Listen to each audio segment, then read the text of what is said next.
The morning sun broke over the Texas horizon like a wound, painting the sky in shades of copper and rust. In the weathered barn outside San Antonio, Frank Hartman stood before 70 tons of memory, his hands trembling as they traced the riveted steel hull of the Sherman tank that had carried him through hell 80 years ago. The barn smelled of oil and old metal, of dust and decades. Shafts of light cut through gaps in the wooden slats, illuminating particles that danced like the ghosts Frank had learned to live with. The M4A3E8 Sherman sat massive and silent, its 76mm gun pointing toward the closed barn doors as if still guarding against an enemy that no longer existed. Frank was 78 years old. His back was bent from years of farm work, his hands gnarled like old tree roots. The uniform he wore hung loose on his frame, too big now for the body that had once filled it with youth and strength. But his eyes, those pale blue eyes that had seen the frozen fields of Ardennes and the burning villages of Germany, those eyes still held something sharp and unbroken. He had bought this tank in 1982, found it rusting in a military surplus yard in Oklahoma. The dealer thought he was crazy. Maybe he was. Frank had spent the next 40 years rebuilding it, piece by piece, bolt by bolt. Every evening after the farm work was done, he would come to this barn and work on the Sherman. His wife Margaret used to bring him coffee, sit on the workbench, and watch him disappear into the machinery. She had been gone 10 years now. The tank was called Iron Prayer. Frank had painted the name on the hull himself, just like it had been painted in 1944 when he was 18 years old and thought he was immortal. The Continental R975 radial engine, 9 cylinders arranged in a star pattern, was the same engine that had roared across Europe. Frank had rebuilt it 3 times. He knew every piston, every valve, every camshaft. This morning his hands would not stop shaking. The phone call had come yesterday. The voice on the other end belonged to a woman he barely knew, his late son's ex-wife. Her words had been careful, measured, like she was defusing a bomb. "Ryan is dead," she had said. "He took his own life Tuesday night." Ryan, Frank's grandson, 29 years old, tank commander, M1 Abrams, 3rd Armored Division, 2 tours in Iraq, home for 3 years and fighting a war that nobody else could see. Frank had not cried. He had thanked her for calling, hung up the phone, and walked to the barn. He had stood here for 6 hours, just standing, just looking at the tank, until the sun went down and darkness filled the spaces between the steel and his memories. Now morning had come again, and Frank still did not know what to do with his hands. He climbed up onto the hull, his joints protesting every movement. The hatch to the tank commander's position opened with a familiar groan. Inside, the smell hit him like a fist. Grease and leather and cordite, even though this gun had not fired in 70 years. The seat was worn smooth where Frank had sat during countless hours of restoration. The periscopes were clean, the controls were polished. He sat down in the commander's seat and closed his eyes. Suddenly it was 1944 again, and he was not 78, he was 18. The tank was not in a barn in Texas, it was in the Ardennes forest in Belgium. Snow covered everything, the world was white and black and red. Artillery shells screamed overhead like demons.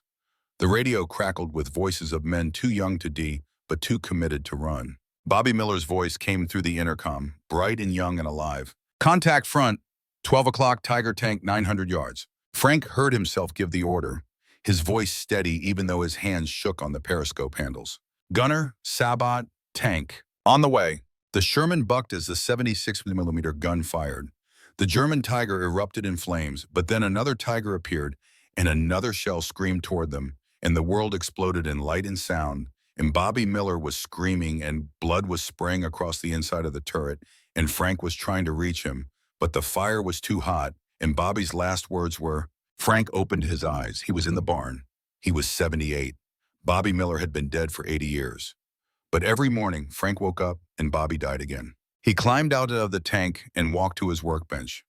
Among the tools and spare parts, there was a small cardboard box. Inside the box were the things Ryan had left behind. The funeral was tomorrow in Colorado Springs. Frank would have to fly. He hated flying. He opened the box with hands that still would not be still. Ryan's dog tags, a combat patch from the 3rd Armored, some photographs, and a journal, black leather, worn at the edges. Frank picked up the journal. He had not meant to read it, but his fingers opened to the last page, and there were words written in Ryan's careful handwriting. Grandpa Frank, do you understand? You were there too. In the sand instead of the snow, but you were there. You saw what I saw. You felt what I feel, but you never talked about it. None of you old-timers ever did. You just locked it inside and expected us to figure it out on our own. Why did you stay silent? Why did you let us fight these ghosts alone? I can't do it anymore, Grandpa. I'm sorry. Tell my mom I tried. Tell my daughter I loved her. Tell everyone I did my duty, just like Bobby Miller did his. Frank's vision blurred. The words swam. His chest felt like someone had reached inside and crushed his heart with an iron fist. Ryan had known about Bobby Miller. Somehow, Ryan had researched Frank's war, had found the names, had learned about the men who died in iron prayer. Ryan had been trying to understand, trying to connect, trying to tell Frank that they were the same. And Frank had said nothing. For 3 years, Ryan had come to visit, and they had sat together in this barn, and Ryan had asked careful questions about the war, and Frank had given short answers and changed the subject, because talking about it hurt, because silence was easier, because Frank thought if he did not speak the memories aloud, they would eventually fade. But they never faded, and now Ryan was gone. Frank stood up from the workbench. His decision formed slowly like ice crystallizing on a winter pond. It was a crazy decision, the kind of decision that made no practical sense, but it was the only decision that felt true. He would not fly to Colorado. He would drive, but not in a car or truck. He would take iron prayer. He would climb into this tank, fire up the engine, and drive it across America. He would drive from Texas to Washington, D.C., 2,100 miles, and he would deliver this Sherman to the Smithsonian Museum. And along the way, he would tell the story that he should have told Ryan. He would tell it to anyone who would listen. He would tell them about Bobby Miller and Thomas Hartman and Ryan Hartman and all the men who came home from war only to lose a different kind of battle. He would not let Ryan's death be meaningless. He would not stay silent anymore. Frank walked to his house, a small ranch-style building that felt too big since Margaret died. He called his son Michael in California. The phone rang 4 times before Michael answered. Michael's voice was heavy. "Dad, I was just about to call you. The funeral is at 2 p.m. tomorrow." "I know," Frank said. His voice sounded strange to his own ears. "Michael, I need to tell you something." "Dad, are you okay?" "No," Frank said. "I'm not okay. I haven't been okay for 80 years. But I'm going to try to fix that now." "What are you talking about?" Frank told him. As he spoke, he could hear the disbelief growing in Michael's silence. When he finished, Michael said, "Dad, you're 78 years old. You can't drive a tank across the country?" "That's insane." "Probably," Frank agreed, "but I'm doing it anyway." "Dad, please, think about this. The tank barely runs. You'll get arrested. You'll get hurt. Please don't do this." "I have to," Frank said. "For Ryan, for your brother, for Bobby Miller, for all of them." There was a long silence on the line. Then Michael said, in a voice that sounded like he was crying, "I wish you had talked to Tommy before he died. I wish you had talked to Ryan. I wish you had talked to me." "I know," Frank said. "I'm talking now. Maybe it's too late, but it's all I have left to give." After he hung up, Frank went back to the barn. He spent the rest of the day preparing iron prayer for the longest journey of its life. He checked the transmission, topped off the fluids, greased the suspension bogies, examined every inch of the track. The tank had not moved under its own power in 6 months, but Frank had kept it in working condition.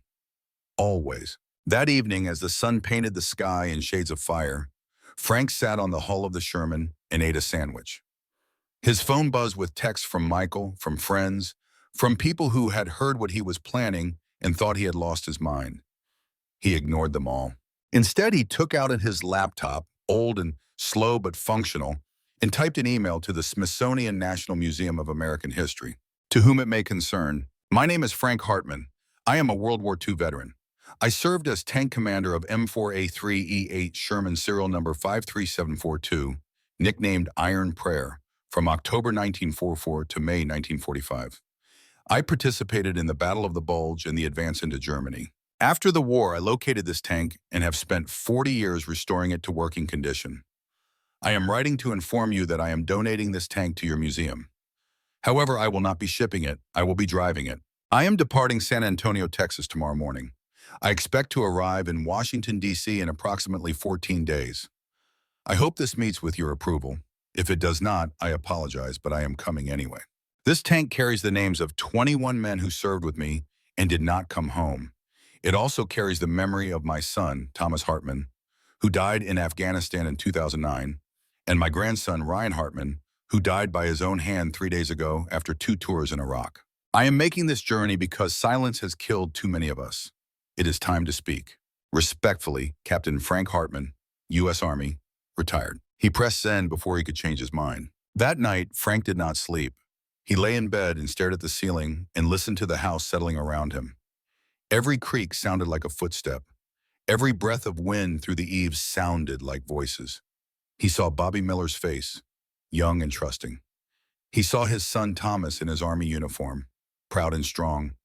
He saw Ryan as a little boy, running through this house, laughing. All gone now, all silent. At 4 in the morning, Frank gave up on sleep. He rose, dressed in his old uniform, and walked to the barn. He opened the big doors, letting the cool pre-dawn air flow inside. He climbed up into iron prayer one more time, settled into the commander's seat, and placed his hands on the controls. The starter button was cold under his thumb. For a moment, he hesitated.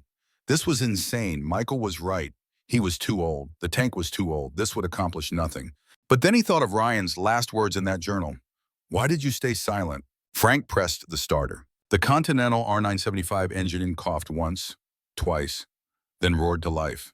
The sound was enormous, a mechanical thunder that shook the barn and sent birds exploding into the sky. Black smoke belched from the exhaust. The whole tank vibrated with barely contained power. Frank felt something shift in his chest for the first time since Ryan died, for the first time in longer than he could remember. He felt something other than grief and guilt. He felt purpose. He engaged the transmission. Iron prayer lurched forward, tracks clanking, all 33 tons of American steel rolling out of the barn and into the breaking dawn. Frank steered toward the road, his hands steady now, his vision clear. Behind him, the house where he had raised his family stood silent and dark. Ahead of him, the highway stretched toward the horizon. 2 lanes of asphalt that would carry him towards something he could not yet name. Redemption, maybe, or absolution, or just the simple act of finally speaking the truth. The sun rose as Frank turned iron prayer onto Highway 90, heading east. The speedometer crept up to 25 miles per hour, the top speed the old tank could safely maintain. The engine roared, the tracks clattered. The world opened before him like a question waiting to be answered. Behind him in the barn on the workbench, Ryan's journal lay open to the last page. The words seemed to glow in the morning light. "Tell everyone I did my duty." Frank Hartman, 78 years old, tank commander, was finally going to do his. Chapter 2, The Decision. The tank rolled through the outskirts of San Antonio at dawn, a 40-foot-long anachronism moving at 20 miles per hour down a suburban street. Frank sat in the commander's hatch, half his body exposed to the morning air, steering the massive machine with the kind of calm that came from 70 years of knowing exactly what this monster could do. The first person to notice was a man walking his dog. He stopped mid-stride, mouth open, as 33 tons of armor rumbled past his driveway. His dog barked once, then sat down, apparently deciding this was beyond his jurisdiction. By the time Frank reached the highway on ramp, 3 cars were following him, hazard lights flashing. One driver pulled alongside, passenger window down, phone camera recording. Frank ignored them. His focus was on the engine temperature gauge, on the transmission pressure, on the 100 small details that could turn this journey from difficult to impossible.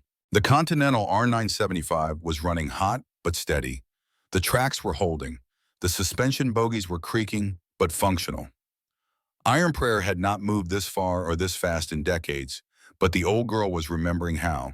20 minutes into the drive, Frank heard the first siren. A San Antonio police cruiser pulled up behind the tank, lights spinning red and blue in the rearview periscope. Frank did not stop. He maintained his steady 25 miles per hour, tracks chewing asphalt, heading east toward Austin. The police car followed for 2 miles, siren wailing. Then a second cruiser joined. Then a third. Frank could see them in the periscopes, forming a loose convoy behind him. He wondered how long it would take for them to decide to stop him. He wondered if they legally could. He wondered if he cared. His phone, sitting in the storage bin beside his seat, began to buzz. He ignored it. At the 10-mile mark, a police cruiser pulled alongside. The officer driving had gray hair and a weathered face. He gestured for Frank to pull over. Frank looked at him, made eye contact, and shook his head slowly. Then he pointed forward toward the horizon. The message was clear.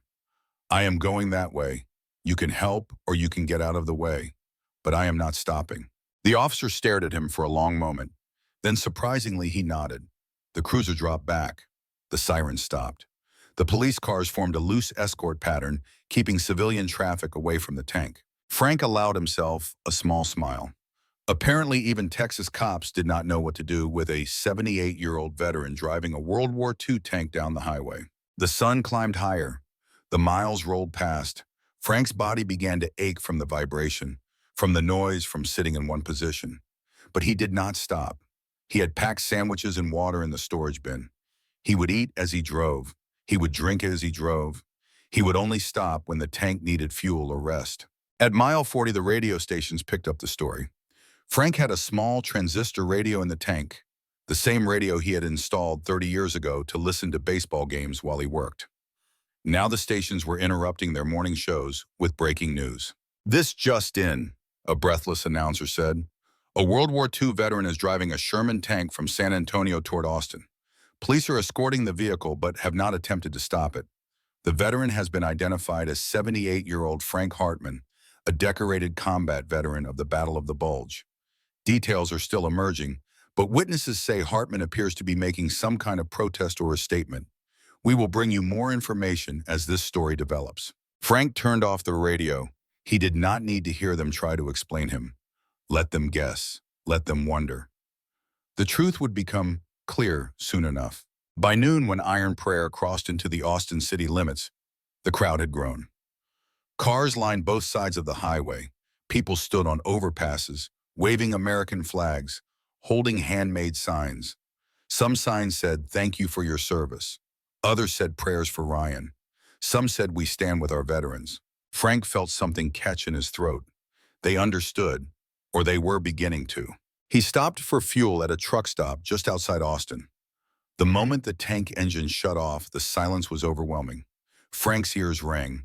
His whole body vibrated from phantom engine noise.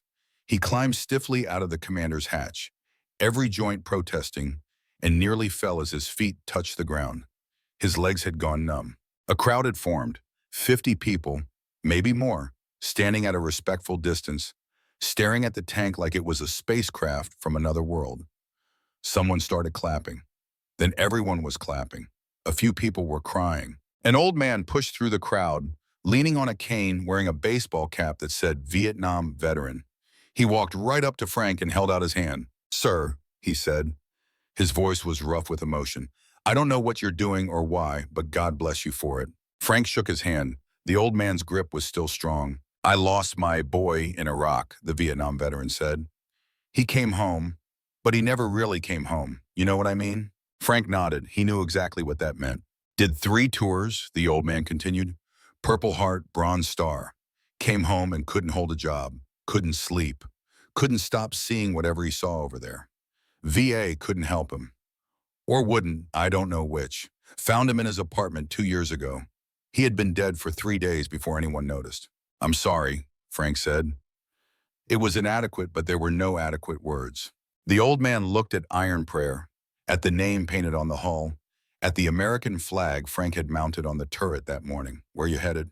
"Washington, D.C., Frank said. "Why?" "To deliver this tank, and to tell them they need to do better. For men like your boy, like my grandson." "Your grandson?" "3 days ago," Frank said. "Same thing, Iraq veteran. Tank commander, 29 years old." The old man's eyes filled with tears. He reached out and placed his palm flat against the side of Iron Prayer, like he was blessing it. "You tell them," he said. "You tell them for all of us." More people approached, veterans of every generation, young men who had served in Iraq and Afghanistan, middle-aged men from Desert Storm, older men from Vietnam, a few like Frank who had served in World War II or Korea.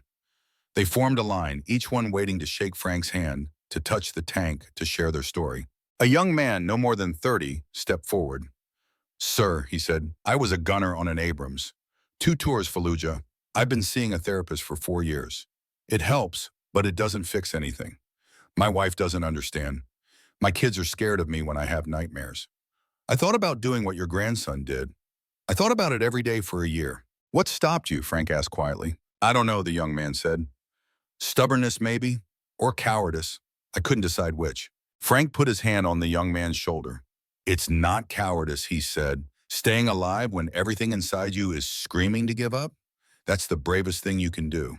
The young man nodded, not trusting himself to speak. A woman pushed through the crowd, middle-aged, tears streaming down her face. She held a photograph, laminated and worn from being handled too many times.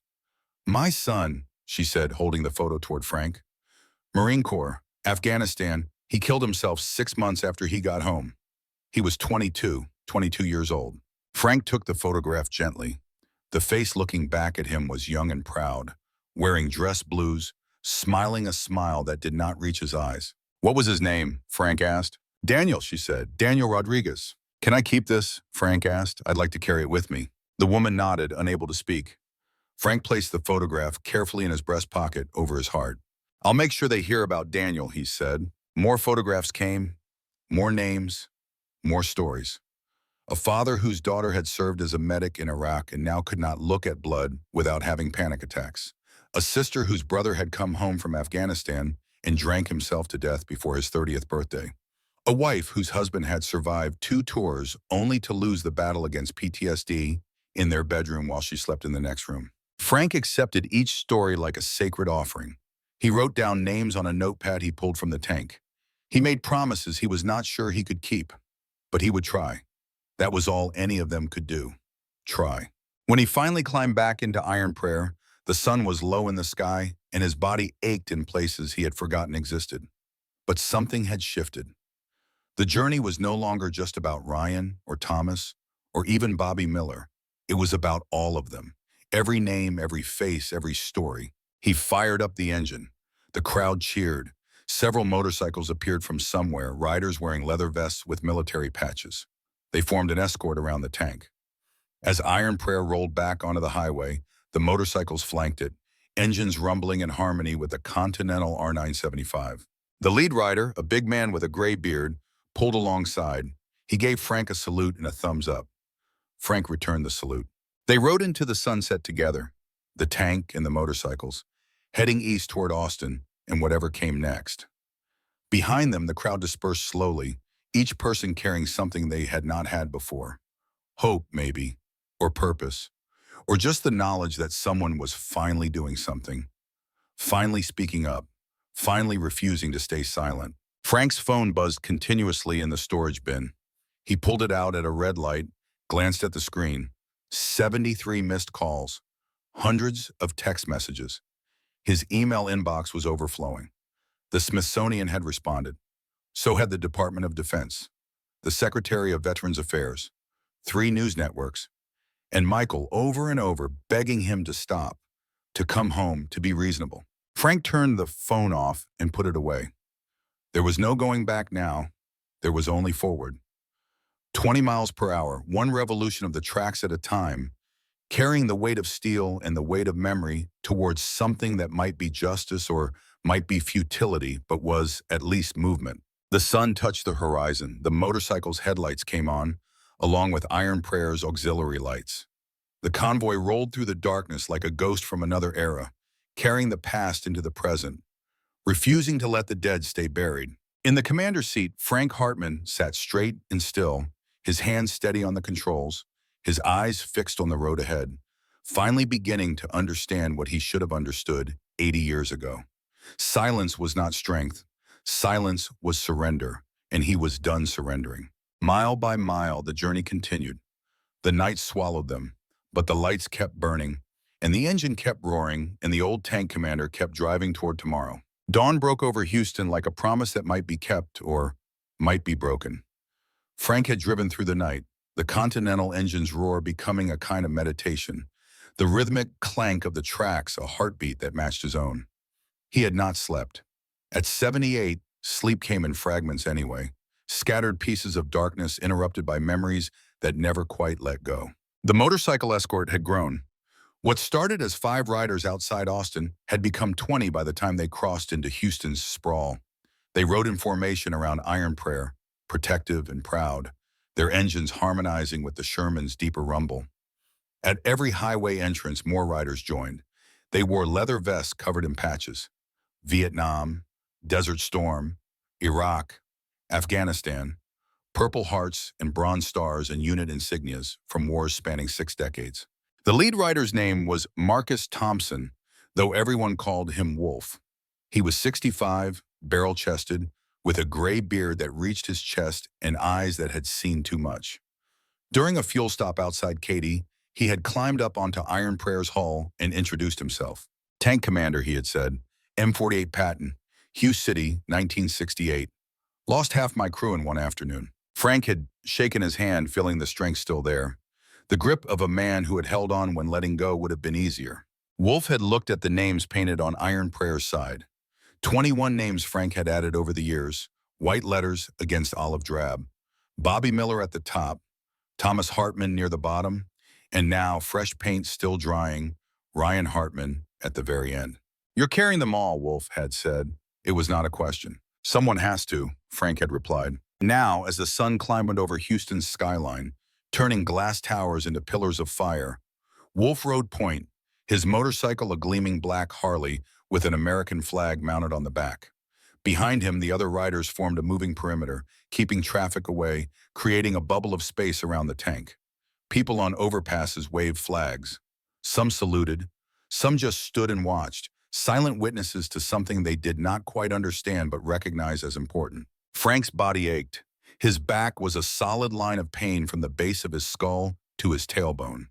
His hands had cramped into claws from gripping the controls. His ears rang constantly from engine noise. But he did not stop. The Sherman could run 12 hours on a tank of fuel. Frank would run 12 hours too, or die trying. At a traffic light in downtown Houston, a news van appeared. A reporter, young and eager, tried to approach with a microphone and camera crew. Wolf and 2 other riders immediately positioned their motorcycles as a barrier. The reporter shouted questions that were swallowed by engine noise. Frank did not look at her. His eyes stayed forward, focused on the road, on the mission, on the miles still ahead. But the camera captured everything.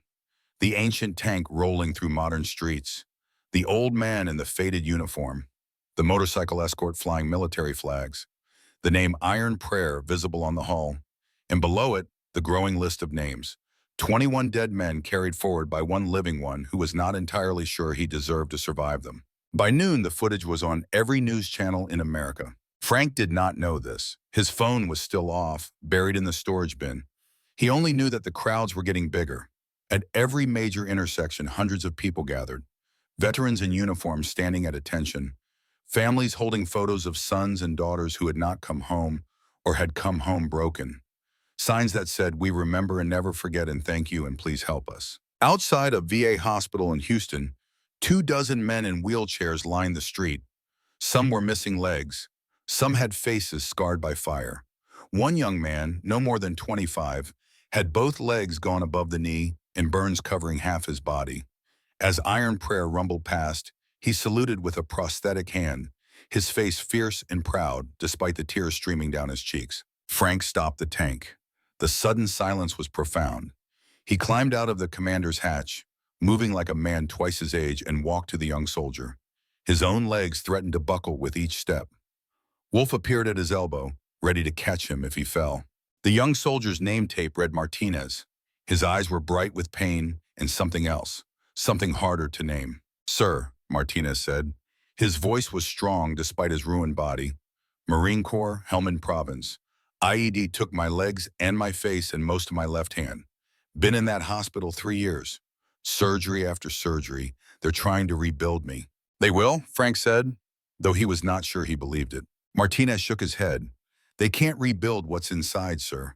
They can give me new legs and new skin, but they can't give me back who I was before. That guy's dead. Just like your grandson. Just like all of them." He gestured at the other wheelchairs, at the other broken men watching with desperate eyes. "We're the lucky ones," Martinez continued, his voice turning bitter. "We survived. But some days I wonder if that's really luck or just a slower way to die." Frank knelt down, his knees cracking like gunfire. He put his hands on the arms of Martinez's wheelchair and looked directly into his eyes. "Listen to me," he said. His voice was quiet but carried the weight of 8 decades. "You're right, the man you were before is gone. But that doesn't mean the man you are now is worth less. It means you're different, harder, stronger in ways that don't show." Martinez laughed, harsh and short. "Stronger? Sir, I can't walk. I can't feed myself. I wake up screaming every night. My fiancé left me. My friends don't call anymore. How is that strong?" "Because you're still here," Frank said. "Because you got up this morning. Because you came out here to watch an old fool drive a tank down the highway. Because you're still fighting. That's strength, Marine. That's the only strength that matters." Something shifted in Martinez's face. The bitterness cracked, just slightly, and underneath, Frank saw what he had been looking for. Not hope exactly, but the possibility of hope. The thin thread that, if pulled carefully, might lead somewhere worth going. Frank reached into his pocket and pulled out one of the photographs he had been given. Daniel Rodriguez, the 22-year-old Marine whose mother had entrusted Frank with his image. He held it out to Martinez. "Carry this for me," he said. "Carry Daniel. He didn't make it, but you did, so live for both of you." Martinez took the photograph with his good hand. He stared at it for a long moment, then nodded once, sharp and military. "Yes, Bear." Frank stood, his vision graying at the edges from the effort. Wolf steadied him. The other veterans in wheelchairs were saluting now, a ragged line of broken bodies and unbroken spirits. Frank returned the salute, holding it until his arm trembled, until every man had been acknowledged. When he climbed back into iron prayer, his hands were shaking again, but not from fear or weakness, from rage.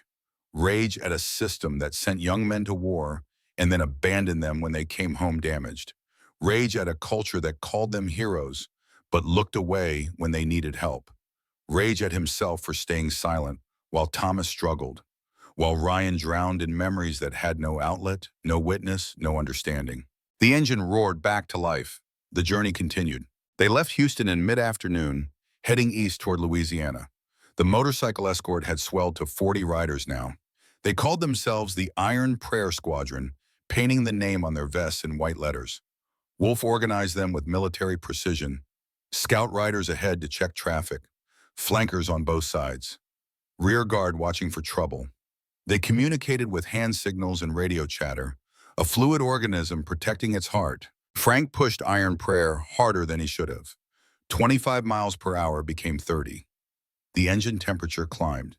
The transmission groaned, but the old Sherman kept rolling, kept eating miles, kept carrying its burden of names and memories toward a destination that was still over 1,000 miles away.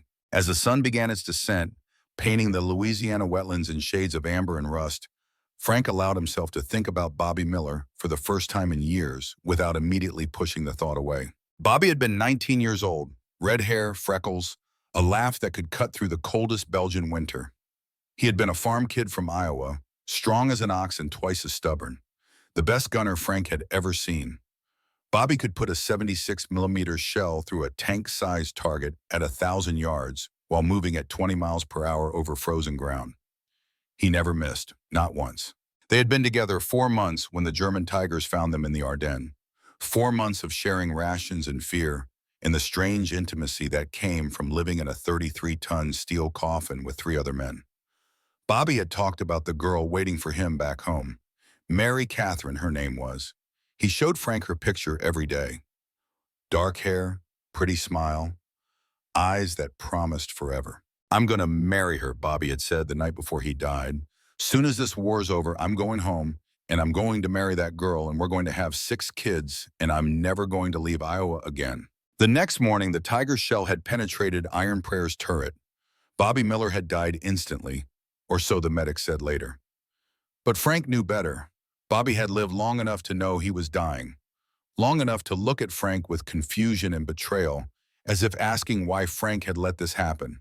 Long enough to say those last words that Frank had never told anyone. "It hurts, Frank. Oh God, it hurts." Then Bobby was gone and Frank was screaming, and the tank was filling with smoke, and somehow they survived. Somehow they got Bobby's body out and put in a replacement gunner and kept fighting because that was what you did. You kept fighting, You did not stop to grieve. You did not stop to feel. You just kept moving forward until the war ended or you died. Frank had written to Mary Catherine. He told her Bobby died instantly, felt no pain, said her name at the end. All lies, kind lies, but lies nonetheless. She wrote back thanking him. Years later, he heard she had married someone else, had children, lived a good life. He was glad. Bobby would have wanted that. But Frank never forgot the truth. Bobby Miller had died in agony, and Frank had been powerless to stop it, and that powerlessness had followed Frank through 8 decades like a shadow that never shortened, never faded, never let him forget that when it mattered most, he had not been enough. The Louisiana border appeared in the gathering dusk. A state trooper sat at the welcome center, lights off, just watching. As Iron Prayer crossed the state line, the trooper's lights came on, and he pulled out behind the motorcycle escort, not stopping them, just joining, bearing witness. They drove into the night, headlights carving tunnels through darkness, the motorcycle exhaust popping and rumbling like distant thunder. Frank's eyes burned from fatigue and diesel smoke. His body had gone beyond pain into a kind of numbness that was almost peaceful. The steering grips were slick with blood from blisters that had burst on his palms. But he did not stop. At midnight, Wolf rode up alongside the tank. He pointed to an exit sign. Rest area, 2 miles. Frank shook his head.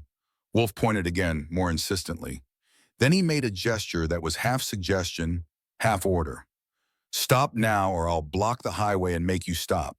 Frank considered arguing. But Wolf's face was set in lines that Frank recognized from his own mirror. This was not negotiable. He nodded once. The rest area was empty except for a few long-haul trucks. Frank guided Iron Prayer into a parking space meant for tractor-trailers. The tank fit, barely. When he shut off the engine, the silence was so complete it felt like a physical presence, something that pressed against his eardrums and made his skull ache. He could not climb out of the commander's hatch. His body would not respond to commands anymore. He sat in the darkness, hands still gripping the controls, and realized he was crying. He was not sure when it had started. Maybe hours ago, maybe in Houston, kneeling in front of Martinez, maybe when he first read Ryan's journal, maybe 80 years ago in Belgium, standing beside Bobby Miller's grave. Wolf climbed up onto the tank. He did not say anything. He just sat on the turret, close enough that Frank could feel his presence, far enough to give him privacy. The other riders gathered around Iron Prayer in a loose circle, their bikes kicked back, engines cooling. They pulled out thermoses of coffee, bags of chips, cigarettes. Some talked quietly. Most just sat in silence, staring at the tank like it was a sacred object. Eventually, Frank found his voice. "Wolf," he said. His throat was raw from breathing diesel fumes. "Why are you doing this?" Wolf was quiet for a long moment. Then he said, "You remember I lost half my crew in Hue?" "Yes. What I didn't tell you is that I lost the other half later. Not in Vietnam.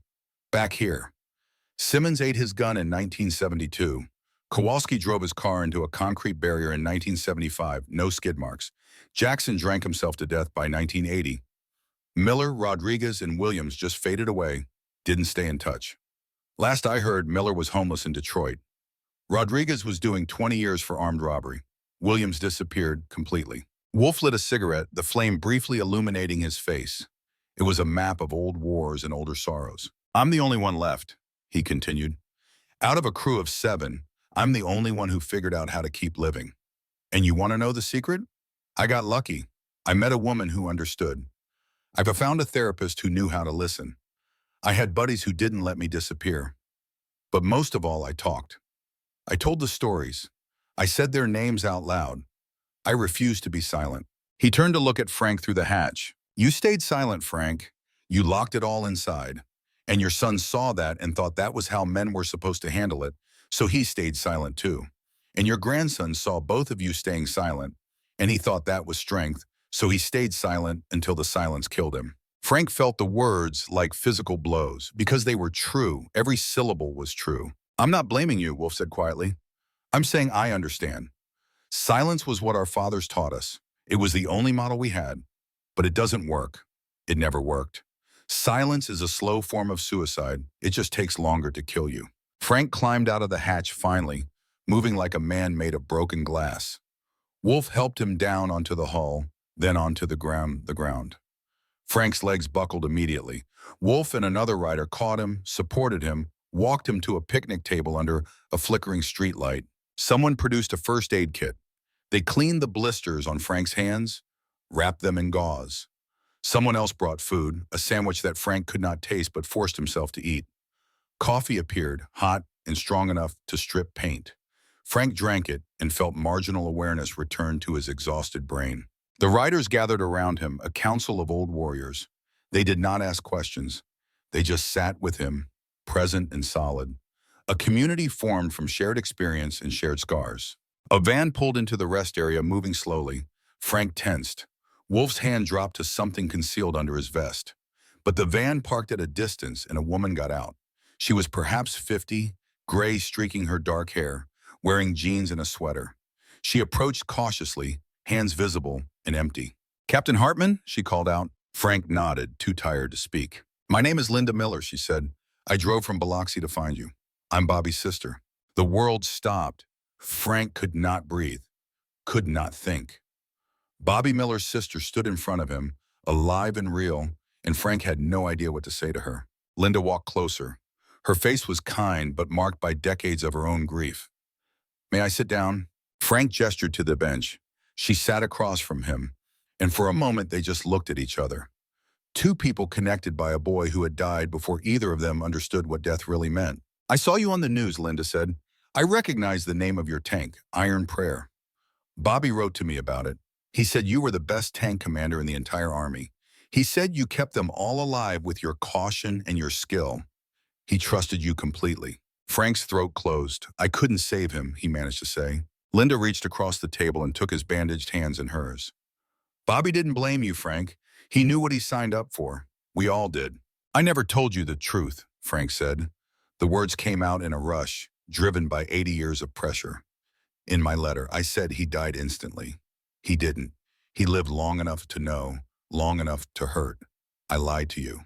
Linda's eyes filled with tears, but she did not let go of his hands. "I know," she said softly. "What?" She reached into her purse and pulled out an envelope, yellowed with age, creased from being folded and unfolded countless times. She opened it carefully and pulled out a letter. The handwriting was familiar. It was Frank's, from 80 years ago. "You wrote me twice," Linda said. The first letter was the official one, the one that said Bobby died a hero, died instantly, felt no pain. But 3 days later, I got this. She held out the second letter. Frank stared at it, not understanding. He had no memory of writing a second letter. "You were drunk," Linda said. "At least that's what I always assumed. The handwriting was barely legible. But you told me the truth. You told me Bobby suffered, that he was scared, that he called for me at the end, that you held him while he died, and it took 3 minutes, and those 3 minutes were the longest of your life." Frank remembered now. Dimly, through an alcoholic haze from January 1945, in a replacement depot in Belgium, sitting alone with a bottle of cognac he had taken from a dead German officer, writing letters he did not remember, saying things he had spent 8 decades trying to forget. "Why didn't you ever write back?" Frank whispered. "Because I understood," Linda said. "You carried enough guilt without me adding to it. Bobby made his choice. He chose to fight. He chose to climb into that tank every morning knowing he might not climb out. That was his courage. Your courage was surviving and remembering. Carrying his name forward, making sure he mattered." She handed Frank the old letter. He looked at it, at his own young handwriting, shaky with alcohol and trauma and grief. "I forgave you 80 years ago, Frank," Linda said. "I'm just sorry it took this long to tell you." Something broke inside Frank's chest. A seal that had held for 8 decades suddenly gave way. He bent forward over the table and sobbed. Great wrenching sounds that came from a place deeper than his lungs, older than his bones. Wolf put a hand on his shoulder. Linda held his hands. The other riders formed a circle around them, protective and silent, giving him space to finally grieve. Finally. When the storm passed, Frank sat up. His face was wet. His body ached. But something had shifted. The weight was still there. The names were still carved into his heart. But now there was room to breathe around them. Room to remember without drowning. Linda stayed for an hour. They talked about Bobby, about Mary Catherine, about the life Bobby never got to live and the lives they had lived in his absence. When she left, she kissed Frank's forehead like he was a child who had finally learned a difficult lesson. "You're doing the right thing," she said. "Bobby would be proud." After she was gone, Wolf helped Frank climb back into iron prayer. He spread a sleeping bag in the commander's position.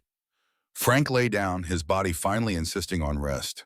The last thing he remembered before sleep took him was Wolf's voice, quiet and certain. "We've got you, Captain. Sleep. We'll watch over you tonight." And for the first time in 80 years, Frank Hartman slept without nightmares. Chapter 6, The Weight of Memory. Morning came with the smell of coffee and gasoline. Frank woke to find himself still in the commander's position, the sleeping bag twisted around his legs, his body one continuous ache from head to toe. Sunlight streamed through the open hatch. Outside, he could hear voices, the clink of tools, the rumble of motorcycle engines. He sat up slowly, every muscle protesting. His hands were still wrapped in gauze, but someone had changed the bandages while he slept. There was a thermos of coffee sitting on the turret, still hot, a bag containing a breakfast sandwich, a note in Wolf's handwriting that said, "Take your time. We're not going anywhere without you." Frank ate the sandwich mechanically, drank the coffee, and felt his body reluctantly agree to function for another day. He climbed out of the tank to find the rest area transformed. 20 motorcycles were parked in formation. The riders had set up a camp kitchen, complete with a propane stove and folding tables. Someone had washed iron prayer during the night. The hull gleamed, the names on the side stood out crisp and clear. The flag mounted on the turret snapped in the morning breeze. Wolf approached with a plate of eggs and bacon. "You need protein," he said. "It's going to be a long day." Frank accepted the plate. "How long was I asleep?" 8 hours. "Longer than you've slept in decades, I'd bet." It was true. Frank could not remember the last time he had slept through the night without waking to the sound of artillery shells that existed only in his memory. They ate together in comfortable silence. Around them, the other riders were breaking camp with the efficiency of long practice.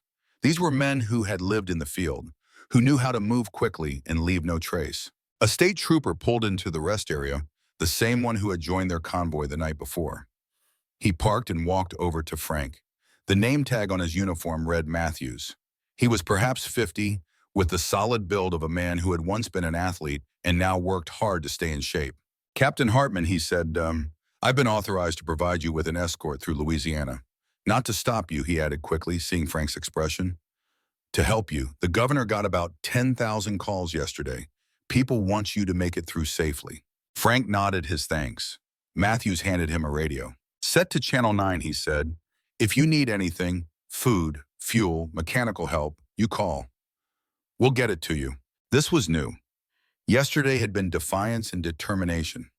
Today felt like cooperation, like the system that had ignored veterans for so long was finally, grudgingly beginning to pay attention. They rolled out at 8 a.m. The convoy had grown again. 50 motorcycles now, ranging from vintage Harleys to modern sport bikes. The state trooper led the way, lights flashing, but no siren. Behind Iron Prayer came a pickup truck that had appeared overnight, driven by a veteran named Jackson who worked as a mechanic. The bed of the truck was loaded with tools, spare parts, fuel cans, everything needed to keep a 70-year-old tank running. The miles rolled by. Louisiana passed in a blur of bayous and small towns. At every community, people lined the streets, veterans saluting, children waving flags. A woman in Baton Rouge stood on an overpass holding a photo of her son, killed in Fallujah, tears streaming down her face. Frank stopped the tank beneath the overpass, climbed down despite the pain, and walked up the embankment to her. He held her while she sobbed, and he gave her one of the cards he had started carrying. It had his email address and a simple message. "Your son mattered. Tell me about him. Let me carry his name forward." The news coverage intensified. By noon, Iron Prayer was the lead story on every channel. Think pieces appeared in newspapers. Commentators debated whether Frank's journey was a protest, a pilgrimage, or performance art. The Pentagon issued a careful statement saying they were monitoring the situation. The Secretary of Veterans Affairs announced she was following the story closely and looked forward to speaking with Captain Hartman when he reached Washington. Frank knew none of this. His world had narrowed to the view through the periscope, the sound of the engine, the feel of the controls. He was aware of the crowds, of the cameras, but they existed on some distant plane that did not touch him. What mattered was the road. What mattered was forward motion. What mattered was that every mile brought him closer to a moment when he could stand before the people who made policy and say simply, do better. You have to do better. They crossed into Mississippi late in the afternoon. The landscape shifted, became hillier, greener. The humidity was oppressive, even in October. Inside Iron Prayer, the temperature climbed above 90 degrees. Frank stripped down to his undershirt, his old body gaunt and pale in the filtered light. Sweat poured off him.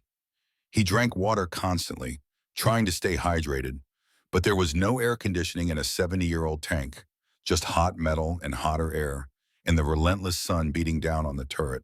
At a town called Picayune, disaster struck. The transmission, which had been groaning and complaining since Houston, finally gave out. Iron Prayer shuddered, made a grinding sound like the death cry of some prehistoric creature, and rolled to a stop. Frank tried to engage the gears. Nothing. The engine ran, but the power could not reach the tracks. They were dead in the water, or in this case, dead in the middle of Highway 59. Wolf was off his bike instantly, climbing up onto the hull. What happened? Transmission, Frank said. He felt a despair so deep it threatened to swallow him whole. We're done, it's over. The other riders gathered around, a council of concerned faces. Jackson, the mechanic, climbed underneath the tank, emerging 10 minutes later, covered in grease and shaking his head. It's the main drive gear, he said, completely stripped. I can try to rebuild it, but I'd need parts, a lift, probably 3 days of work. 3 days they did not have. Frank felt the weight of failure settling on his shoulders. He had made it 600 miles. He was still 1,400 miles from Washington. He had failed Ryan, failed Bobby, failed all of them. Then one of the riders, a kid who could not be more than 30, spoke up. My uncle owns a heavy equipment transport company in Hattiesburg. That's 30 miles from here. He's got lowboy trailers that could carry the tank. We're not putting it on a trailer, Frank said immediately. That defeats the whole purpose. The kid shook his head. Not for the whole way. Just to Hattiesburg. We'll fix it there. Then you keep driving. Frank wanted to argue, but Wolf put a hand on his shoulder. Frank, you have to accept help sometimes. That's part of the lesson you're trying to teach, isn't it? That we don't have to carry everything alone. Frank looked at the tank, at the names painted on its side, at the flag still flying despite everything. Then he looked at the faces around him, these men who had reorganized their lives to follow an old fool on an impossible journey. Okay, he said quietly, okay. The transport truck arrived 90 minutes later, a massive vehicle with hydraulic ramps and a driver who knew his business. Loading Iron Prayer onto the trailer was a delicate operation that took 2 hours and the combined efforts of a dozen men. But finally, the tank was secured and the convoy resumed, now with the strange sight of a Sherman tank being carried through Mississippi like some giant's prize. They reached Hattiesburg after dark. The kid's uncle, a bear of a man named Raymond, had already prepared. His shop was lit up like a stadium. A crew of mechanics waited, tools ready. They offloaded Iron Prayer into the main bay and got to work immediately. Frank watched from the sidelines, feeling useless. Wolf brought him a folding chair. Sit, he ordered. Let them work. You've done your part. It's not enough, Frank said. It never feels like enough, Wolf replied. That's how you know you're doing something that matters. The mechanics worked through the night. Frank dozed in the chair, waking periodically to the sound of power tools and men arguing good-naturedly about the best way to rebuild a transmission that was older than most of them. At some point, someone draped a blanket over him. At another point, someone pressed a cup of soup into his hands. He ate without tasting, drank without feeling, existed in a state suspended between sleeping and waking. At 4 in the morning, Jackson emerged from beneath the tank, his face split by a huge grin. We got her, he said. She'll hold. Might not make it all the way to D.C., but she'll get you closer. Frank stood, the blanket falling away. He walked to Iron Prayer, placed his hand on the hull, felt the solid realness of it. Thank you, he said. To Jackson, to Raymond, to all of them. I don't know how to thank you. Raymond waved him off. My boy served in Afghanistan, motor transport, made it home in one piece, physically. But he's not right, you know. Can't hold a job, jumps at every loud noise, drinks too much, won't talk about it, won't get help. If what you're doing makes someone pay attention, makes the system change even a little bit, then rebuilding your transmission is the least I can do. "How old is your son?" Frank asked. 27. "Tell him to call me." Frank pulled out one of his cards, wrote his phone number on the back. "Tell him an old tank commander would like to talk to a young one. No pressure, no judgment, just talk." Raymond took the card, his eyes suddenly wet. "I'll tell him." They rolled out at dawn, Iron Prayer's transmission rebuilt, its engine running strong. The convoy had grown again. News of the breakdown and repair had spread, and now there were 70 motorcycles plus 3 pickup trucks carrying supplies, plus a mobile RV that a veteran named Wilson had contributed to serve as a support vehicle. "We're becoming an army," Wolf said, riding alongside the tank. Frank looked at the riders, at the flags, at the determination on weathered faces. "No," he said, "we're becoming a family. And families don't let each other fail." The miles continued. Mississippi gave way to Alabama. The crowds grew larger. At every town, the local news crews waited. Frank gave no interviews, but he stopped at every VA hospital, every veteran center, every gathering of men and women who had served and suffered. He collected more names, more photographs, more stories. The list of the dead and damaged grew longer with every mile. And somewhere between Montgomery and Birmingham, Frank realized something fundamental had changed. This was no longer just about reaching Washington. It was about the journey itself. Every mile driven, every person met, every story heard was its own kind of victory. The destination mattered, but so did every moment along the way. That night, camped in a rest area outside Birmingham, Frank stood beside Iron Prayer and looked up at the stars. They were the same stars that had looked down on Belgium in 1944, on Afghanistan in 2009, on Iraq in 2021. The same stars that Bobby Miller had seen, that Thomas had seen, that Ryan had seen. The same stars that looked down on all the broken places where young men learned that courage and sacrifice were not enough to protect them from the wars they carried home in their hearts. But now, for the first time in 80 years, Frank felt like he was doing something that might matter. Not fixing what was broken, not bringing back the dead, but bearing witness, speaking truth, refusing to let the silence win. Wolf appeared beside him, 2 cups of coffee in his hands. He offered one to Frank. "You're going to make it," Wolf said. "Not might, will. You're going to drive that tank right up to the Capitol steps, and you're going to make them listen." Frank sipped the coffee. It was terrible and perfect. "I hope so," he said. "But even if we don't make it all the way, we've already done something. Look at them." He gestured to the camp where riders sat around small fires, sharing stories, sharing grief, sharing the burden that became lighter when divided among many. "3 days ago, those men were strangers," Frank said. "Now they're brothers. That's worth something. That might be worth everything." They stood together in the darkness, 2 old warriors who had survived their wars only to discover that surviving was not the same as healing. But maybe, Frank thought, maybe healing came from exactly this, from standing together, from refusing to be silent, from carrying the names forward and insisting that the dead be remembered and the living be helped. The stars wheeled overhead. The night deepened, and in the morning, they would climb back onto their machines and roll eastward again, carrying steel and memory and hope toward a capital city that was not yet ready for their arrival, but would have to be. Because Frank Hartman was coming, and he was bringing an army. The morning Virginia appeared on the horizon, Frank Hartman had been driving for 13 days. His body was a catalog of pain. His hands were wrapped in layers of gauze stained with blood and transmission fluid. His back had locked into a permanent curve. His hearing was damaged, possibly forever, from the constant roar of the Continental engine. But his eyes were clear and his purpose was unshaken. Behind Iron Prayer, the convoy had become something beyond imagination. 300 motorcycles now, stretching back half a mile on the highway. Veterans from every war America had fought since 1945. Support vehicles carrying fuel, food, medical supplies. News vans from every major network. And thousands of cars, ordinary citizens who had joined the procession, creating a river of metal and humanity flowing toward the Capitol. Wolf rode point, as he had for over 1,000 miles. His leather vest was covered in dust and oil. His face was carved into lines of exhaustion and pride. He had not left Frank's side since Houston. None of the original 20 riders had. They had become something more than an escort. They had become witnesses to a truth that America had tried to ignore for too long. The radio in Iron Prayer crackled. Wolf's voice came through, steady and certain. "Frank, you see it?" Frank looked through the periscope. There, rising against the morning sky, was the Washington Monument, a white needle pointing toward heaven. Beyond it, barely visible, the dome of the Capitol. "I see it," Frank said. His voice caught. "We made it." "Not yet," Wolf replied, "but almost. 20 more miles."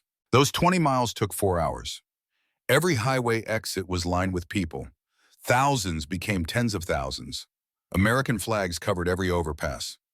Veterans in uniform stood at attention for hours, saluting as the tank passed. Families held photographs of sons and daughters, brothers and sisters, mothers and fathers lost to war or lost to the invisible wounds that came after. At the Arlington exit, the procession stopped. This had not been planned, but it felt necessary, inevitable. Frank guided Iron Prayer off the highway and through the gates of Arlington National Cemetery. The grounds crew had been notified somehow. They opened the service roads, and the tank rolled slowly between rows of white headstones that stretched to the horizon. Frank stopped at Section 60, where the recent dead were buried.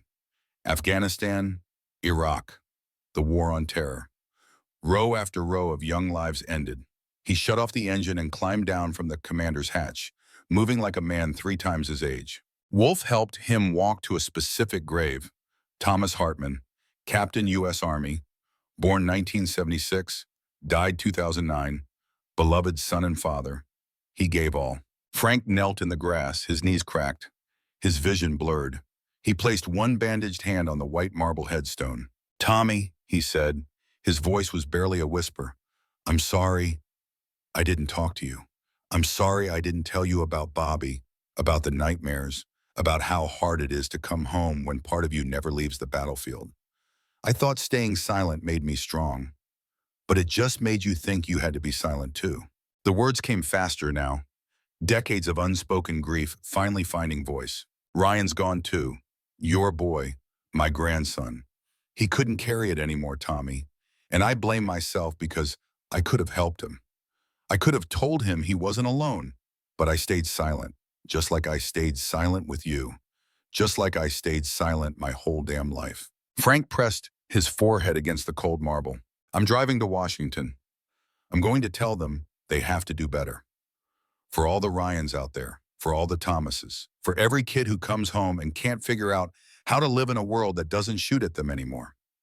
I don't know if it'll matter, but I have to try. I should have tried 80 years ago." A hand touched his shoulder. Frank looked up. A young woman stood there, maybe 30, wearing an army uniform. Her name tape read Hartman. "You're Ryan's sister," Frank said. Jessica nodded. She had Ryan's eyes, Thomas's chin, Margaret's gentle mouth. "I saw you on the news. I've been following you since Texas. I wanted to be here when you arrived." Frank struggled to stand. Jessica helped him up, and then she was hugging him, and they were both crying.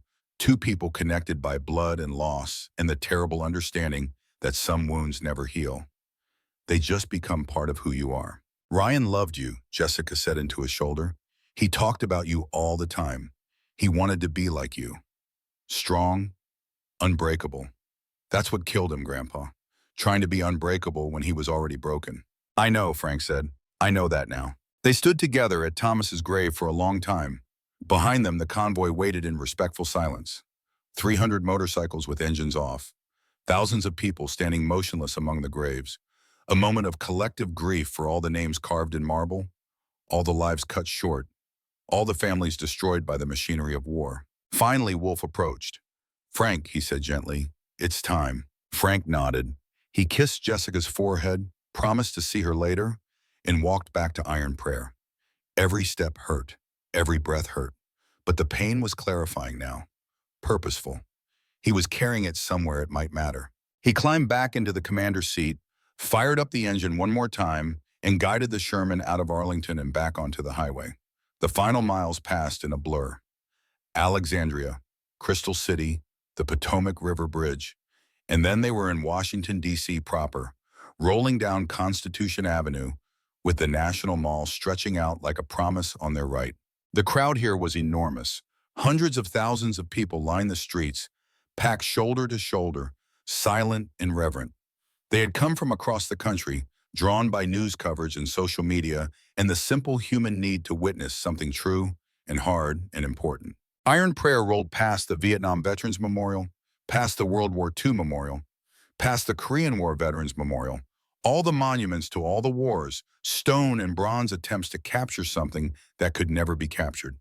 But here came something different, not a monument, a living relic, a tank driven by a man who refused to let the dead stay buried in silence.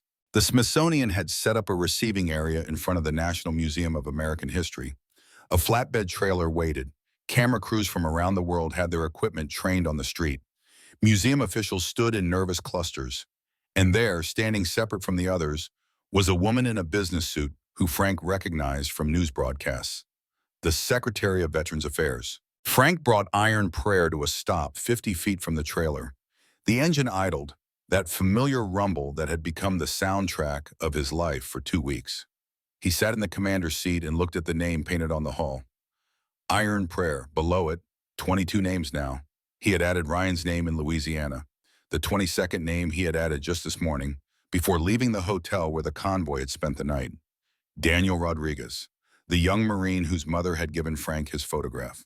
22 names, 22 men who had either died in war or died because of it. 22 reminders that the cost of conflict extended far beyond the battlefield. Frank shut off the engine for the last time. The silence was absolute. 250,000 people held their breath. He opened the hatch and stood up in the commander's position. His uniform was stained and torn. His face was gaunt and gray. His hands shook with exhaustion. But he stood straight, and his voice when he spoke carried across the crowd with surprising strength. "My name is Frank Hartman," he said. "I am 78 years old. I am a veteran of World War II. I served as tank commander of this Sherman from 1944 to 19 I have driven this tank 2,100 miles from San Antonio, Texas, to deliver it to the Smithsonian Museum and to deliver a message to everyone who will listen." He paused, gathering his strength. "We are losing 22 veterans a day to suicide. 22 men and women who survive war only to lose the battle with their own memories. My grandson Ryan was one of them. My son Thomas, Ryan's father, died in Afghanistan, but I believe he was another casualty of the same war, just a slower death. And I am responsible, not for their deployment, not for what they saw, but for my silence." His voice grew stronger. "I thought staying silent made me strong. I thought not talking about the nightmares and the guilt and the faces of the men I couldn't save made me a good soldier. But silence is not strength. Silence is surrender. And every day we stay silent, more veterans die alone, thinking they are the only ones who feel this way, thinking they are weak for not being able to just move on." The crowd was absolutely still. Even the wind seemed to have stopped. This tank carried me through hell 80 years ago, but it also carried Bobby Miller, who died in my arms in Belgium. It carried my son Thomas in spirit, even though he never sat in this seat. It carried my grandson Ryan, who tried so hard to be like me that he forgot to be himself. And it has carried me these past 2 weeks, mile by mile, toward this moment. Frank looked directly at the Secretary of Veterans Affairs. "I am delivering this tank to the museum, but I am also delivering these names, 22 of them. And I am asking, no, I am demanding that you do better. More funding for mental health, more peer counseling programs run by veterans, not civilians who have never seen combat, mandatory check-ins for every veteran for 5 years after discharge, a real functioning system that treats invisible wounds with the same urgency we treat physical ones." He let that sit for a moment. "I am one old man with one old tank. I cannot change the world. But maybe if enough of us speak up, if enough of us refuse to stay silent, we can change this one thing. We can stop losing 22 lives a day. We can honor the service of our veterans by helping them survive their service." Frank climbed down from the tank. Wolf was there to catch him when his legs buckled. The crowd erupted, not in applause, but in something deeper. A roar of grief and rage and hope all mixed together. Veterans were crying openly, families were holding each other, strangers were embracing. The Secretary of Veterans Affairs approached. Her face was composed, but Frank could see the emotion in her eyes. "Captain Hartman," she said, "I have been authorized to tell you that the President wants to meet with you tomorrow, and Congress has agreed to hold emergency hearings on veteran mental health, with you as the primary witness." Frank nodded. "That's good. That's a start. Your journey has changed the conversation, she continued. The entire country is paying attention now. We cannot ignore this anymore. You should have been paying attention or all along, Frank said quietly. You shouldn't have needed an old man to drive a tank across America to make you care. You're right, she said simply. We failed you. We failed your son. We failed your grandson. And we failed thousands of others. But we're listening now, and we will do better. Frank wanted to believe her. He wanted to trust that this moment would lead to change. But he had seen too many promises broken, too many good intentions fade into bureaucratic inertia. We'll see, he said. Chapter 10, The Testimony. 3 days later, Frank sat in a hearing room in the Capitol building, facing a panel of senators and representatives who looked at him with expressions ranging from sympathy to calculation. The room was packed with spectators, journalists, veterans advocates. Cameras lined the walls, broadcasting live to millions of viewers. Wolf sat in the front row, solid and present. Jessica sat beside him, holding a photograph of Ryan. Linda Miller had flown in from Biloxi. She sat next to a woman Frank did not recognize at first, then realized was Mary Catherine, Bobby Miller's girlfriend from 80 years ago, now 98 years old and frail, but determined to be present. The chairman of the committee, a senator from Colorado, called the hearing to order. He spoke for 10 minutes about the importance of veteran care, about the nation's debt to those who served. Frank barely listened. He had heard speeches like this before. Words were easy. Action was hard. Finally, they called Frank to testify. Wolf helped him to the witness table. Frank sat down, adjusted the microphone, and looked at the faces of the committee members. Most were younger than his own children. None of them had served in combat. They were politicians, and politicians dealt in compromise and half measures in politically safe positions. Frank decided he did not care about any of that. He pulled out a piece of paper, unfolded it slowly. It was the list he had been keeping since Texas. Names of veterans who had died by suicide. Names given to him by mothers and fathers, brothers and sisters, wives and husbands. The list had started with Ryan. It now contained over 200 names. He began to read. Ryan Hartman, 29 years old, Tank Commander, 3rd Armored Division, 2 tours Iraq, home 3 years, found dead in his apartment from self-inflicted gunshot wound. He paused, let that sink in, then continued. Daniel Rodriguez, 22 years old, Marine Corps, Afghanistan, 6 months after returning home, took his own life. Thomas Hartman, 33 years old, Captain U.S. Army, killed in action, Afghanistan. I list him here because I believe the line between killed in action and killed by action is thinner than we admit. Frank read name after name after name. The room grew quieter with each one. Some of the senators shifted uncomfortably. One woman on the panel was crying openly. After 15 minutes, Frank stopped reading. He looked up at the committee. I have 206 names on this list, he said. I collected them in 2 weeks of driving across America. 2 weeks. 206 families destroyed, and these are just the ones I know about. The ones people told me about. The actual number is thousands higher. He set the list down on the table.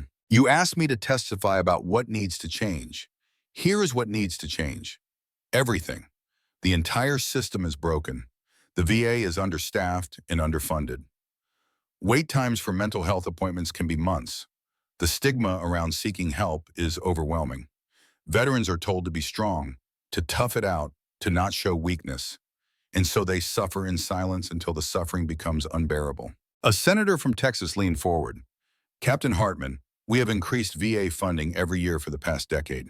It's not enough, Frank said flatly. And it's not just about money, it's about culture. It's about training. It's about understanding that a veteran with PTSD is not broken or weak or crazy. They are injured, and we treat them like they should be able to just get over it. He stood up, slowly, painfully. I am 78 years old. I have had PTSD for 80 years. I never sought treatment. I never talked about it. I raised 2 boys in a house full of silence and unacknowledged trauma. One of them died in war. The other died trying to be like me. And my grandson, who I loved more than anything in this world, died because I taught him by example that real men don't ask for help. His voice broke, but he kept going. I drove a tank across America because I didn't know what else to do, because I needed to do something other than stand at my grandson's grave and wonder why I failed him. And along the way, I met hundreds of veterans, young and old, men and women, every branch of service. And you know what I learned? They all have the same story. They all came home changed. They all struggled to adjust. And most of them suffered alone because they thought that was what they were supposed to do. Frank placed both hands on the witness table, leaning forward. You want to know what needs to change? Here is my list. Mandatory mental health screenings every 6 months for 5 years after separation from service. Peer counseling programs run by combat veterans who understand what it's like. A hotline staffed 24 hours a day by people who have actually been to war. Aggressive outreach to veterans who are isolating. Job programs that understand that military skills translate to civilian work. Housing assistance for homeless veterans. And most importantly, a cultural shift that treats mental health with the same urgency and respect as physical health. He straightened up. This is not complicated. This is not impossible. This is a choice. You can choose to fund these programs. You can choose to make veteran mental health a priority, or you can choose to continue losing 22 lives a day. But you cannot choose to do nothing and still call yourselves patriots. The room erupted in applause. The chairman banged his gavel, but no one paid attention. Veterans in the gallery were on their feet. People were chanting Frank's name. Frank sat back down, suddenly exhausted. He had said what he came to say. Whether it would matter, whether anything would actually change, was no longer in his control. The hearing continued for another 3 hours. Other witnesses testified, doctors and advocates and veterans who told their own stories. Senators asked questions, made statements, promised action. By the end, the committee chairman announced they would draft bipartisan legislation to be called the Frank Hartman Veteran Mental Health Act. Wolf helped Frank out of the hearing room. They were mobbed by reporters, by well-wishers, by people who wanted to touch him or thank him or share their own pain. Security had to clear a path to the car that would take Frank back to his hotel. As they drove through Washington, Wolf said quietly, "You did it, Frank. You changed things." Frank looked out the window at the city, at the monuments and government buildings where decisions were made that affected millions of lives.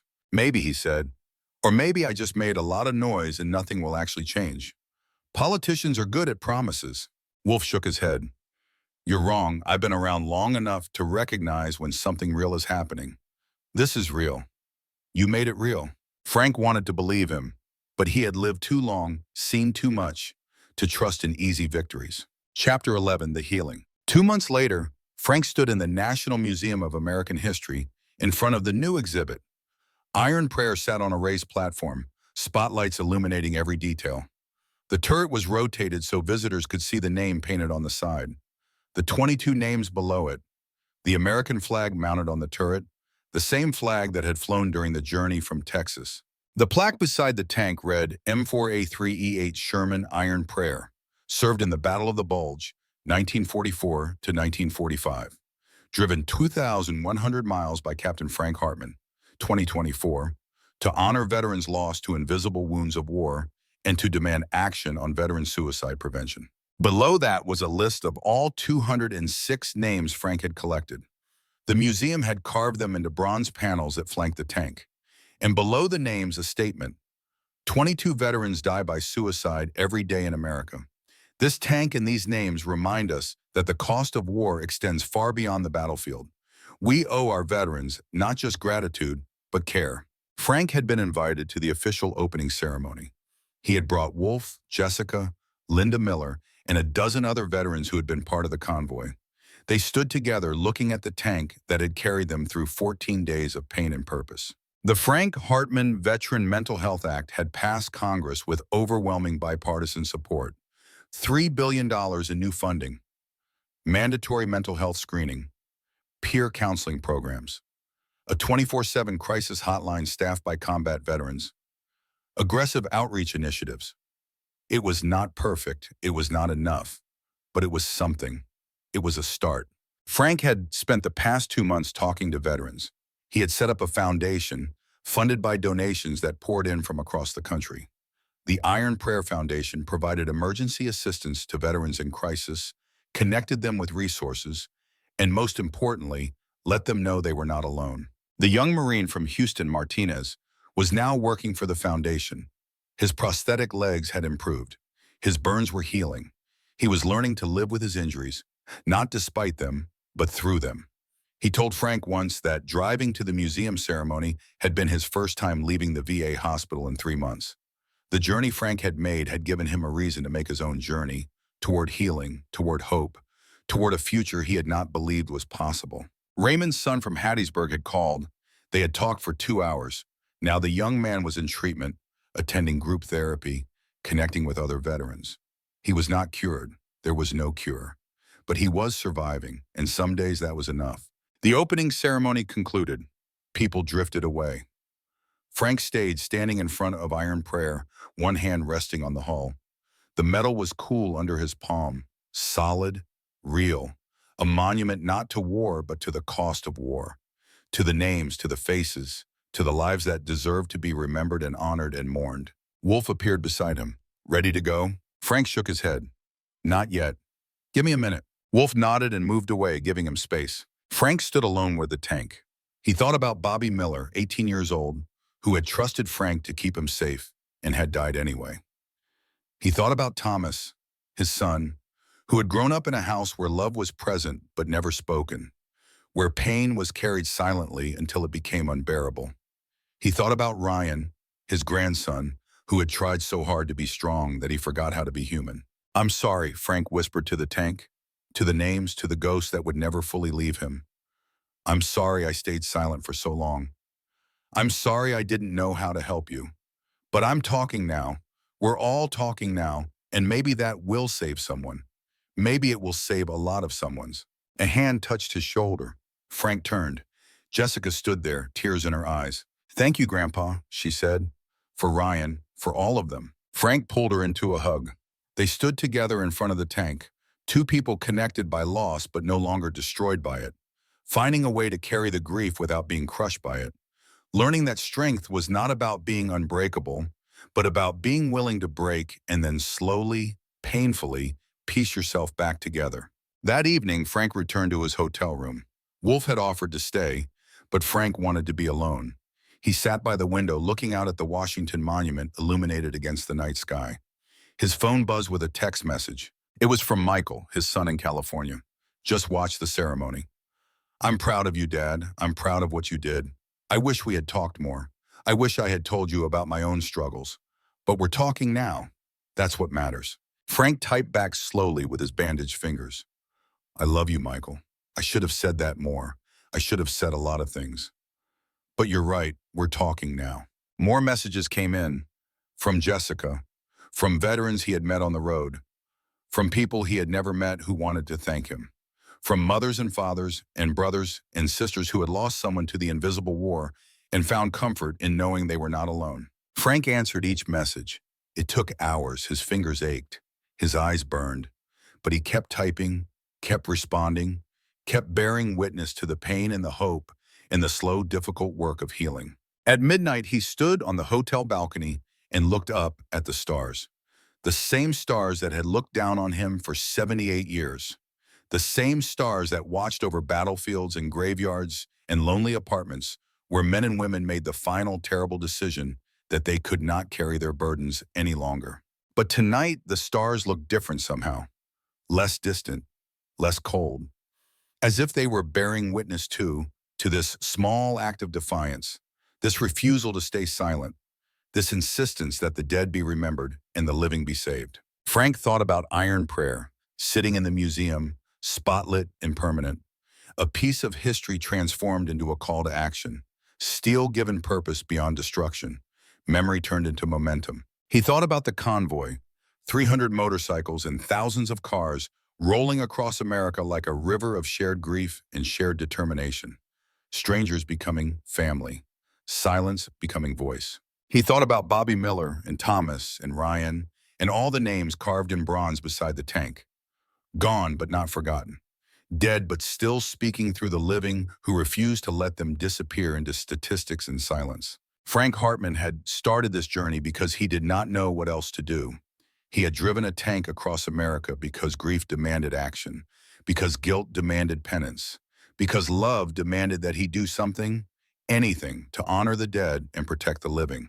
And now, standing under the stars in a city full of monuments to sacrifice and service, Frank understood something he had been too broken to see before.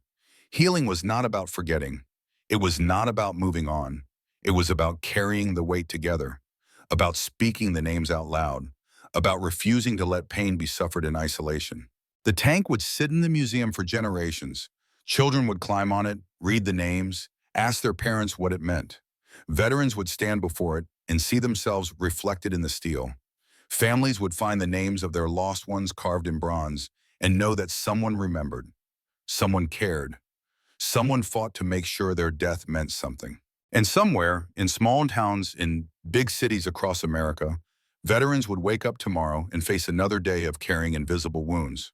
But maybe, just maybe, some of them would remember the old man who drove a tank to Washington, would remember that silence was not strength, would reach out for help instead of suffering alone, would choose to live instead of choosing the alternative. If Frank's journey saved even one life, it was worth it. If the Frank Hartman Act prevented even one suicide, the pain and exhaustion and doubt were justified. If Iron Prayer's presence in the museum reminded even one person that they were not alone, then the 2,100 miles had meaning beyond measure. Frank went back inside. He climbed into bed, his body finally demanding the rest it had been denied for too long. As he closed his eyes, he thought he heard Bobby Miller's voice, young and bright and unbroken by time. "Good job, Frank. You did good." And for the first time in 80 years, Frank Hartman believed it might be true. He slept without nightmares. The ghosts were still there, would always be there. But they were quieter now, less demanding, as if they too had found some measure of peace in being remembered, being honored, being carried forward into a future that finally understood the cost they had paid and the price that continued to be extracted from those they left behind. Outside, the city slept. The monuments stood silent guard. The Potomac flowed eternal. And in the museum, Iron Prayer waited, steel and memory intertwined, bearing witness to the truth that war never really ends, but that healing, difficult and incomplete as it might be, was always possible for those brave enough to break the silence and speak. The end. Epilogue. 6 months after Frank's testimony, veteran suicide rates began to decline for the first time in 15 years. Not dramatically, not enough, but measurably. The Frank Hartman Act was working, slowly and perfectly, but working. Frank lived quietly in Texas, running his foundation, talking to veterans, refusing every media request except those that directly served the cause. Wolf visited often. Jessica moved back to San Antonio to help with the foundation work. Michael called every week. Iron Prayer remained the most visited exhibit in the National Museum of American History. Over 1 million people came to see it in the first 6 months. Many left flowers. Many left photographs of their own lost veterans. Many left notes thanking Frank for speaking up, for breaking the silence, for showing that one person could make a difference. On the anniversary of Ryan's death, Frank returned to Washington.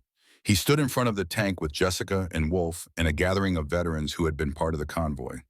They held a moment of silence for the 22 who would die that day and every day until the work was finished. Then Frank placed his hand on Iron Prayer one more time and spoke quietly to the ghosts who lived in the steel. "We're still here. We're still fighting, and we're not going to stay silent anymore." The ghost did not answer.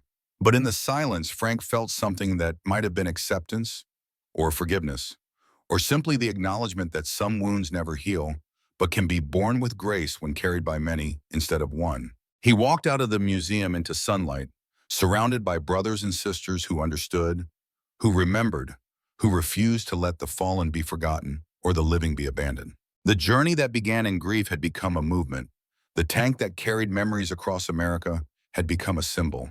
And the old man who thought himself a failure had become a reminder that it is never too late to speak truth, to demand justice, to insist that those who serve deserve more than gratitude. They deserve care. They deserve help. They deserve to survive their service. And because Frank Hartman drove a tank to Washington, because he refused to stay silent, because he turned personal tragedy into public action, thousands of veterans who might otherwise have been lost were finding their way back from the darkness. Not all of them, not enough of them, but some, and some was better than none, and some was worth fighting for, today and every day after, until the number was 0, until every veteran came home, not just physically, but in all the ways that mattered. Until the silence was broken forever and replaced with voices speaking truth, demanding action, insisting on hope. Frank Hartman had started that conversation.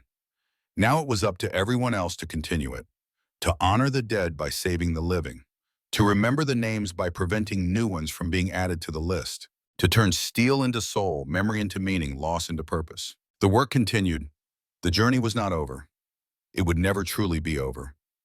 But at least now it was being traveled together, in the light, with voices raised in defiance of the silence that had claimed too many for too long.